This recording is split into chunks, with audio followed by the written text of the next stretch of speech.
चंद्रयान 3 के बाद भारत सूर्य mission Aditya L1 launch हो चुका है। इसरो ने 3 सितंबर को बताया कि आदित्य L1 उपग्रह एकदम ठीक है और ये सामान्य ढंग से काम कर रहा है। एजेंसी ने कहा है कि आदित्य L1 की पृथ्वी की कक्षा से संबंधित पहली प्रक्रिया सफलतापूर्वक पूरी कर ली गई है। इस सफलता के बाद इसरो कई और प्रोजेक्ट को अंजाम देने वाला है। चंद्रयान 3 का मकसद है कि वो चंद्रमा के दक्षिणी ध्रुव में पानी की तलाश करेगा, ईंधन की तलाश करेगा, चांद पर मौजूद केमिकल, वहाँ की मिट्टी, वहाँ की चट्टानों पर रिसर्च करेगा। तो क्या इतने भर से चांद पर रिसर्च पूरी हो जाएगी? क्या इतने भर से ही इंसान चांद पर बस्तियां बसा लेगा? इसके लिए चांद पर और भी लंबी रिसर्च की जरूरत है और इसके लिए इसरो फिलहाल कम से कम एक और मिशन लॉन्च करने की तैयारी कर रहा है। लेकिन इस बार ये मिशन भारत अकेले नहीं कर रहा है, बल्कि इस बार भारत का साथ दे रहा है जापान। जाक्सा के साथ मिलकर चांद पर मिशन भेजेगा। इसरो, जापान की स्पेस एजेंसी और भारत की स्पेस एजेंसी इसरो मिलकर साल 2025 में चांद पर एक और मिशन प्लान कर रहे हैं, जिसका नाम है ल्यूपेक्स, यानी कि लूनर पोलर एक्सप्लोरेशन। इसका मकसद स्थायी रूप से ढके हुए चांद को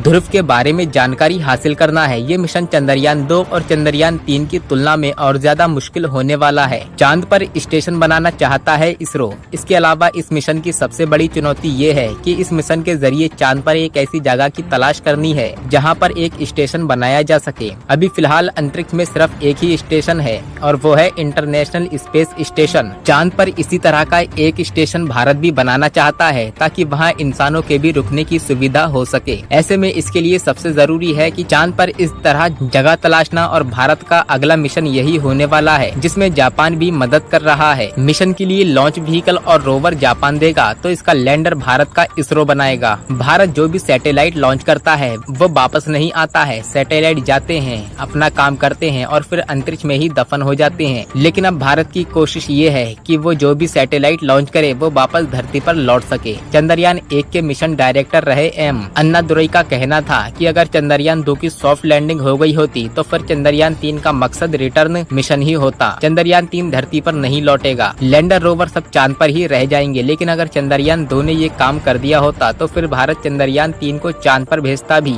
और उसे वापस भी बुलाता। हालांकि अब इसरो जो अपना अगला मिशन प्लान कर रहा है वो एयरक्राफ्ट को भेजने और उसे वापस बुलाने के लिए कर रहा है। इसके लिए इसरो को एक और ऐसा स्पेसक्राफ्ट चाहिए जो न सिर्फ चांद पर जाकर सॉफ्ट लैंडिंग कर सके, बल्कि वो चांद से वापस आकर धरती पर भी सॉफ्ट लैंडिंग कर सके। चीन साल 2020 में एक ऐसा मिशन भेज चुका है। चीन ने 23 नवंबर 2020 को चांगी 5 नाम से सैटेलाइट को लॉन्च किया था। वो सैटेलाइट 1 दिसंबर 2020 को चांद की सतह पर पहुंचा था और फिर 16 दिसंबर 2020 को चीन का स्पेसक्राफ्ट धरती पर भी लौट आया था। अब भारत भी कुछ ऐसी ही प्लानिंग कर रहा है ताकि वो चांद के बारे में और भी ज्यादा जानकारी जुटा सके।